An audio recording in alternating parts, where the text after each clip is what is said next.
Hello दोस्तों, आपका हमारे चैनल हिंदी हॉरर डायरीज में स्वागत है। तो दोस्तों, हम इसी तरह की हॉरर स्टोरी लाते रहेंगे। दोस्तों, भूत भी कई प्रकार के होते हैं। आज मैं भूतों की जो कहानी सुनाने जा रहा हूँ वो बुडुआओं के बारे में है। जब कोई व्यक्ति किसी कारणवश पानी में डूबकर मर जाता है तो वो बुडुआ बन जाता है। बुडुआ बहुत ही खतरनाक होते हैं, पर इनका बस केवल पानी में ही चलता है, वो भी डूब जाने भर पानी में। हमारे तरफ गांव में जब खाटों में बहुत ही खटमल पड़ जाते हैं और खटमल दवा डालने के बाद भी वे नहीं मरते, तो लोगों के पास एक रक्त चूसक प्राणियों से बचने का बस एक ही रास्ता बचता है, और वो यह है कि उस खटमली खाट को किसी तालाब या कुएं आदि में पानी में डुबा दिया जाए। जब वो खटमली खाट 2-3 दिन तक पानी में ही छोड़ दी जाती है तो ये रक्त चूसक प्राणी या तो पानी में डूबकर मर जाते हैं या तो अपना रास्ता नाप लेते हैं और वो खाट पूरी तरह से खटमल फ्री हो जाती है। एक बार की बात है कि हमारे गांव के ही एक पंडित जी एक गड्ढे में अपनी बांस खाट को खटमल से निजात पाने के लिए डाल आए थे। बरसात के मौसम की अभी शुरुआत होने की वजह से इस गड्ढे में जांग भर ही पानी था। यह गड्ढा गांव के बाहर एक ऐसे बड़े बगीचे के पास है जिसमें बहुत सारी झाड़ियां उगाई है जो इसको भयावह बना दी है, और साथ ही साथ ये गड्ढा भी बरसात में चारों ओर से मूंज आदि बड़े खरपतवारों से ढक जाता है। 2-3 दिन के बाद वे पंडित जी अपनी बांस खाट को लाने के लिए उस गड्ढे की ओर बढ़े। लगभग शाम के 5 बज रहे थे और कुछ चरवाहे अपने पशुओं को लेकर गांव की ओर से प्रस्थान कर दिए थे, पर अभी भी कुछ छोटे छोटे बच्चे और 1-2 महिलाएं उस गड्ढे के पास के बगीचे में बकरियां आदि चरा रही थी। ऐसी बात नहीं है कि वे पंडित जी बड़े डरने वाले हैं, वे तो बहुत ही निडर और मेहनती व्यक्ति हैं। रात रात को वे अकेले ही गांव से दूर अपने खेतों में सोया करते थे, सिंचाई किया करते थे, पर पता नहीं क्यों उस दिन उस पंडित जी के मन में थोड़ा भय जग उठा था। अभी पहले ये कहानी पूरी कर लेते हैं कि फिर उस पंडित जी से ही जानने की कोशिश करेंगे कि उस दिन उनके मन में भय क्यों उठा था। उस गड्ढे के पास पहुंचकर जब पंडित जी अपने बांस खाट निकालने के लिए पानी में घुसे तो अचानक उनको लगा कि कोई उनको पानी के अंदर खींचने की कोशिश कर रहा है, पर वे तब तक हाथ में अपनी खाट को उठा चुके थे। अरे ये क्या! इसके बाद वे कुछ कर ना सके और ना चाहते हुए भी थोड़ा और पानी के अंदर खींच लिए गए। अभी वे कुछ सोचते तभी एक बुढ़वा चिल्लाया, अरे तुम लोग देखते क्या हो, टूट पड़ो नहीं तो ये बचकर निकल जाएगा, और अब ये अकेले मेरे बस में नहीं आ रहा है। तब तक एक और बुढ़वा जो सुअर के रूप में था चिल्लाया, हम इसको कैसे पकड़े, इसके कंधे से तो जनेऊ झूल रहा है। इतना सुनते ही जो बुढ़वा पंडित जी से हाथापाई करते हुए उन्हें पानी में खींचकर डुबाने की कोशिश कर रहा था, वो फौरन ही हाथ बढ़ाकर उस पंडित जी के जनेऊ को खींचकर तोड़ दिया। जनेऊ टूटते ही लगभग आधा दर्जन बुढ़वा जो पहले से ही वहां मौजूद थे उस पंडित जी पर टूट पड़े। अब पंडित जी की हिम्मत और बल दोनों जवाब देने लगे और बुढ़वा 20 पड़ गए। बुढ़वाओं ने पंडित जी को एक और अंदर खींच लिया और उनको लगे वही पानी में धंसने लगे। पंडित जी और बुढ़वाओं के बीच ये जो सीन चल रहा था वो किसी बकरी के चरवाहे बच्चे ने देख लिया और चिल्लाया कि वीरेंद्र बाबा पानी में डूब रहे हैं। अब सभी बच्चे चिल्लाने लगे। तब तक बुढ़वाओं ने पंडित जी को उल्टा कर के कीचड़ में उनका सर धंस दिया और धंसते ही चले जा रहे थे। पानी के ऊपर अब रह रहकर पंडित जी का पैर ही कभी कभी दिखाई पड़ रहा था। बच्चों की चिल्लाहट सुनकर तभी हमारे गांव के श्री नेपाल सिंह वहां आ गए और एक आध बड़े बच्चों के साथ गड्ढे में घुस गए। गड्ढे में घुसकर उन्होंने अचेत पंडित जी को बाहर निकाला। पंडित जी के मुंह, कान, आंख और सर आदि में पूरी तरह से कीचड़ लगी हुई थी। अब तक आलम यह था कि हमारा लगभग आधा गांव उस गड्ढे के पास जमा हो गया था। आनंद फानन में उस पंडित जी को नहलाया गया और खाट पर सुलाकर ही घर लाया गया। कुछ लोगों को लग रहा था कि पंडित जी अब बचेंगे नहीं, पर अभी भी उनकी सांस चल रही थी। प्राथमिक स्वास्थ्य केंद्र के डॉक्टर आ चुके थे और पंडित जी का इलाज शुरू हो गया था। 2-3 दिन तक पंडित जी घर में खाट पर ही पड़े रहे और अकबक बोलते रहे। 15-20 दिन के बाद धीरे धीरे उनकी हालत में सुधार हुआ, पर उनकी निडरता की वजह से उन पर इन दिनों में भूतों का छाया तो रहा, पर कोई भूत उन पर हावी नहीं हो पाया।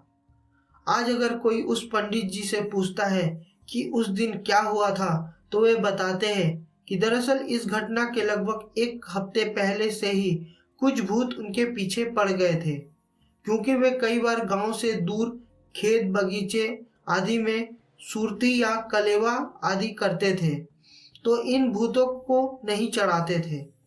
इस कारण से कुछ भूत उनके पीछे ही लग गए थे, जिसकी वजह से वे उन दिनों में थोड़ा डरे समय हुए रहते थे।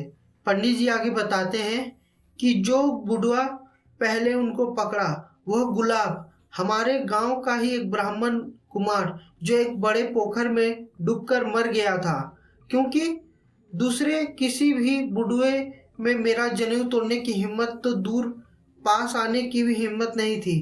पर जब गुलाब ने जनेऊ तोड़ दिया तो सभी बुढ़वाओं ने हमला बोलकर मुझे धांस दिया।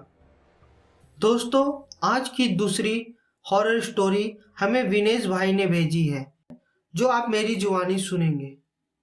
आज मैं वो सत्य घटना कहने जा रहा हूँ जो विनेश जी के पिता बावन भाई के साथ घटी थी। बावन भाई बिजली विभाग में कर्मचारी थे और बावन भाई भूतिया जगहों को चुन चुन कर वहां घूमने जाते और पारलौकिक शक्तियों को ललकारते। विनेश जी के पिता तांत्रिकों और अघोरियों से मस्ती भी किया करते। बावन भाई की सारी मस्ती उस दिन निकल गई जब उनका पाला एक खून चूसने वाले सनकी पिशाच से पड़ा। हुआ ऐसा कि दिवाली के अगले दिन पड़ने वाली काली चौदसी के दिन बावन भाई नौकरी पर जा रहे थे। उन्होंने देखा कि चौराहे पर किसी ने पानी से गोल घेरा बनाकर उसमें नींबू, मावे के पेड़े और लाल कपड़ा रखा हुआ है। बावन भाई ने सारा कुछ उठा लिया और ऑफिस पर जाकर वो सामग्री टेबल पर रख दी और नाश्ता मंगाकर वो नजर उतरे नींबू तथा पेड़े नाश्ते में खा गए और लाल कपड़ों से मुंह साफ करके उसे गटर में फेंक दिया।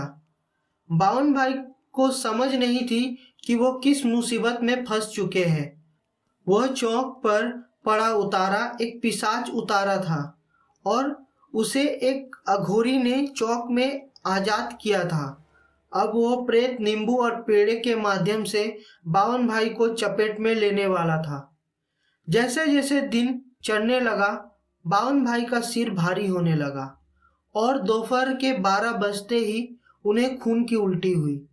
सारे ऑफिस कर्मी यह देखकर भौचक्के रह गए और तुरंत बावन भाई को अस्पताल ले जाना पड़ा। डॉक्टर ने उन्हें ग्लूकोज तो लगा दिया, पर पिशाच नाम की बीमारी को भला डॉक्टर कैसे भगाए। रात 12 बजे से पिशाच ने तांडव शुरू किया।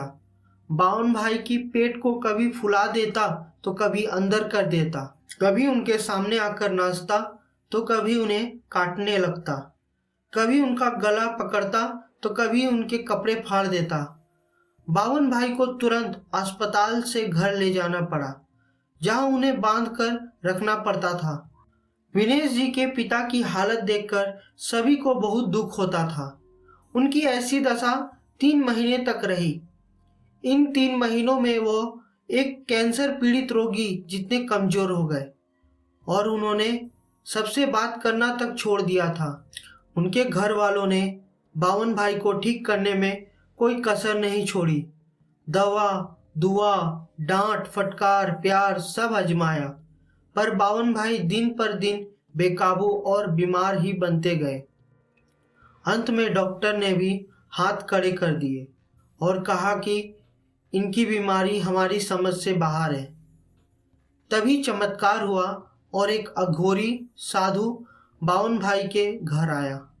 उन्होंने सिर्फ इतना कहा कि आपके घर में जिसे रहस्यमयी तकलीफ है उसे मेरे सामने ले आइए, मैं उसकी तकलीफ ले जाने आया हूँ।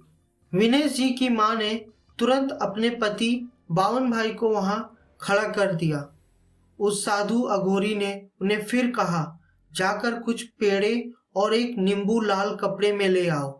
विनेश जी की माँ ने तुरंत सारी सामग्री ला दी और उस अघोरी साधु ने वह सब बावन भाई को जूठा करने को कहा।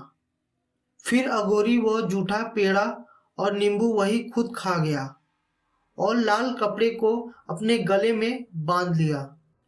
फिर एक पानी लोटा उसने बावन भाई के सिर पे घुमाकर वह पानी खुद पी गया और वहां से चला गया।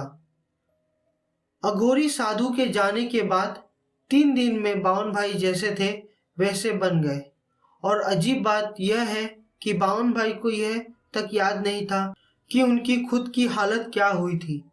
और आज भी वो भूत प्रेत, चुड़ैल, पिशाच में नहीं मानते और मन मर्जी से पारलौकिक शक्तियों को ललकारते रहते हैं और मजे से जिंदगी बिता रहे हैं। दोस्तों, आज की तीसरी हॉरर स्टोरी हमें साधना जी ने भेजी है। दोस्तों, मेरा नाम साधना है और मैं एक आर्ट्स स्टूडेंट हूँ। मेरे पिताजी के एक सरकारी अफसर होने के वजह से हमें बार बार शहर बदलना होता था। देहरादून में अच्छा कॉलेज मिलते ही मैंने वहाँ एडमिशन ले लिया। क्लास में पहले ही दिन मेरी मुलाकात पूजा से हुई। वह दिखने में सुंदर और स्वभाव में बड़ी चंचल थी। उसे पैसे खर्च करने और घूमने फिरने का बड़ा शौक था।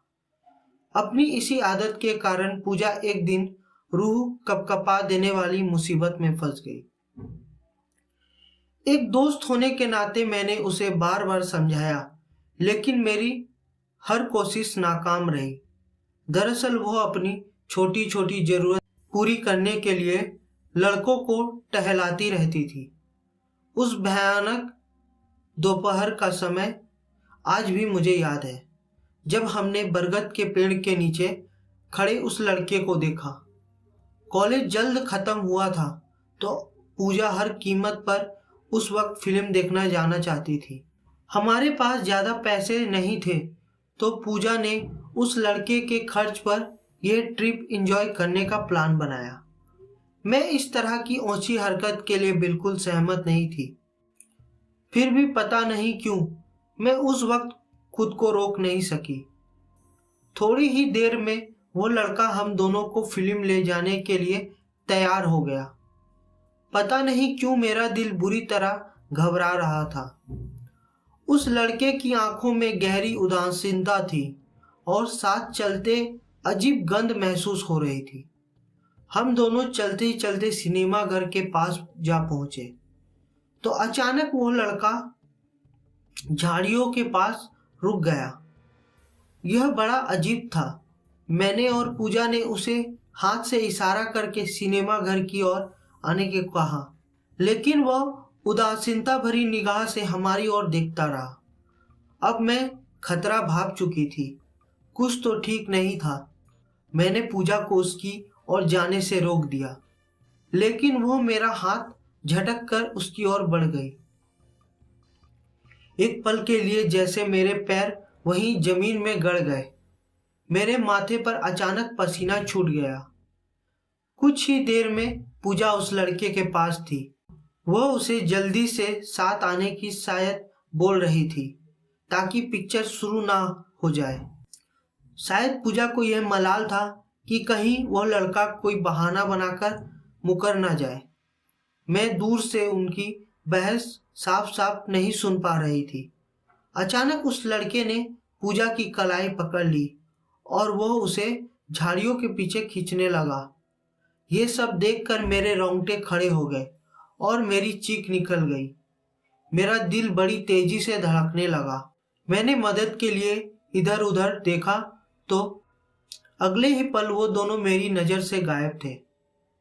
मैं रोती चीखती उनकी ओर दौड़ पड़ी। शायद मुझे थिएटर की ओर जाकर लोगों से मदद लानी चाहिए थी, लेकिन इन दोनों की ओर भागना मेरा निर्णय था।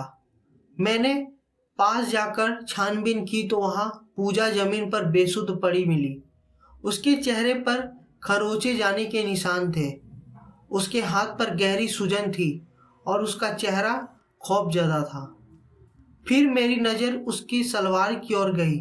वहां गहरे लाल खून के धब्बे थे।